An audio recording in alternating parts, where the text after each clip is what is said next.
Yes, and this storm system will come after we have this big eclipse that's going to happen across the U.S. We're not going to be in the direct path, but we'll still be able to, if you safely do it, see part of the eclipse here in southern West Virginia. The moon will pass between sun and earth on Saturday in the annular solar eclipse. So what you will see here is that you should not look directly into the sun for this. Only 40% of the sun will be covered here in West Virginia. While that seems like a lot, you can easily damage your eyes if you don't have the right equipment to view the solar eclipse. Now, so what you want to do is get a shoebox, any type of tape, doesn't need to be duct tape, paper, scissors, foil, pencil, and a scissors.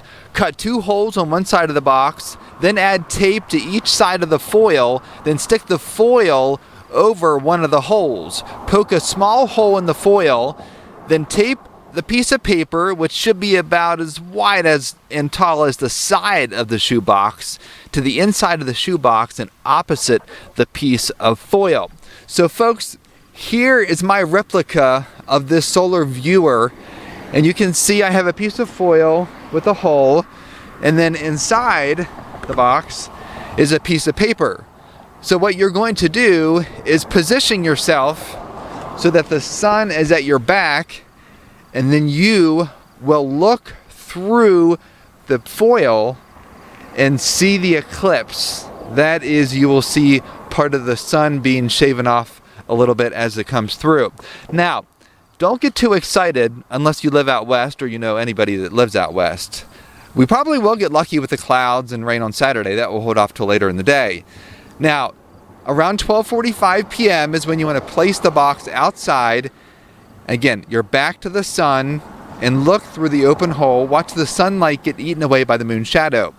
The lucky ones that will see a sun in a ring around the moon will be the Pacific Northwest to Texas, as the eclipse makes its way from Oregon to Texas between 9:30 a.m. Pacific time and noon Central Time.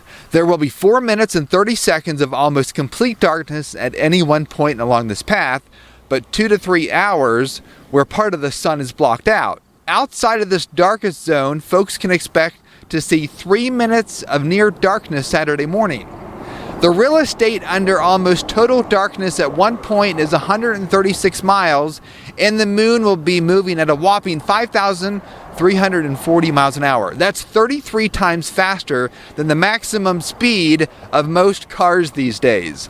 Now, don't worry if you can't make it to Texas or the Pacific Northwest to see the annual solar eclipse.